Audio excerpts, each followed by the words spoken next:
بسم الله الرحمن الرحيم. يا علي جل جلاله. دا الله تعالی ودرشم نمبر نوم دی 37 نمبر نوم.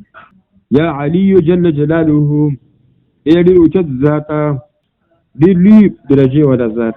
علماء کرام دینم ډېر پایدې ذکر کړي نو منی پیدا پکې دارا څنګه الله په دانو ار وځان سره لولي یا علي جل جلاله ای ولي کی اذان سره ساتي په سرمن کې بن کې ان شاء الله تعالی هغه تبا اوچت مرتبه خوشحالي او مقصد کې کامیابی نصیب کی او چې مسافری کې وي خپل وطن ته براورسیم مسافر دی اذان سره یا علي جل جلاله یا علي خپل وطن ته کور کلی تبا په امن سره راورسي رکاوټونه به ختميږي وته د نور پیدا پکې دارا چې څوک د الله پاک دانو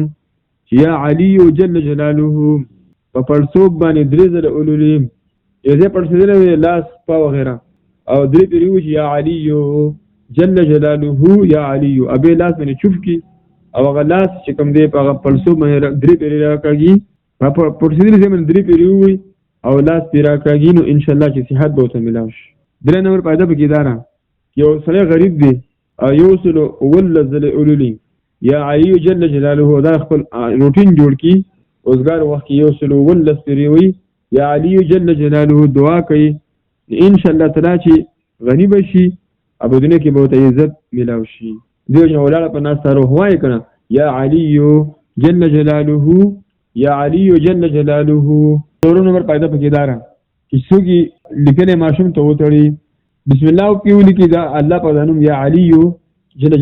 جلاله لیکي یا علي جل جلاله دا لیکي او ماشوم ته غاړه کې واچي تعویذ په شکل باندې ان سرمن کې باندې کی نظر بزوان شي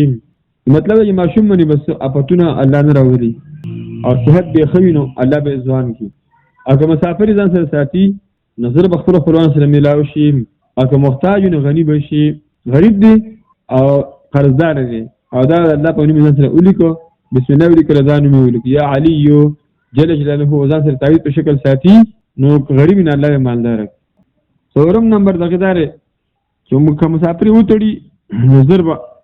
مسافر سره نظر بخبر قرآن سره ملاو شي اګه محتاج نه غنی بشي پنځم نمبر پیدا پکې دارا ودانم د الله تعالی یا علي جل جلاله در مشایخ او د بزرګانو چې کوم دین طلبه دي دین علم حاصلې دا غیب روحاني خزانه ده نو کدا نم یا علي جزر الله پاک نم العلیم یو ذکر شي العلي العلیم دا په ذکرونو کې لوی ذکر شماريږي دا څه وجه یا علي یا علي یا علیم یا علي یا علیم نو دا لوی ذکر دی پغم نمبر پیدا پکې دارا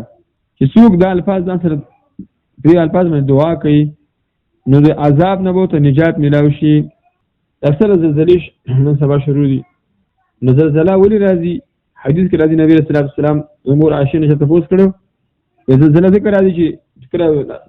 امور عائشہ رضی الله عنها فرمایي چې کله دنیا کې شراب څخه عام شي زناګانې به هاي نه ډېری شي او څنګه ټکور دوپړي او باجی او غاني بجاني عام شي قتلونه نه حق کیږي یا نور ګناونه عام شي رب العالمین لپاسمان کې غیرت راشي زمکه ته او خاصه په خلکو باندې حضور پاک د بندگان الله ته توجه کوي د ګناونه پریدي د الله طرف نه دمکی وي ها نو موږ تاسو مسلمانانو لپاره چې ګناونه مکمل توبه وباسو ځکه خو زلزلې او ډیر راځي موږ عمل له وجه راځي او دې سره سره دا دعا مغواړو چې اللهم یا عالم الخفیات دا یې ما ځکه نوٹ کړئ یہ ریکارڈ کئی نو دست بیاد پادش اللهم یا عالم الخفیات رفیع الدرجات ذل عرش يلقي الروح على من يشاء من عباده ذل عرش يلقي الروح على من يشاء من عباده غافر الذنب قابل التوب غافر الذنب قابل التوب شديد العقاب ذي الطول لا اله الا انت دا سلوي الله تعالی ټول عذابونو نه بچ کی یو تاسو له فکتا جو ولاړه په ناس هر حال کې سوایو یا علي جل جلاله یا علي جل جلاله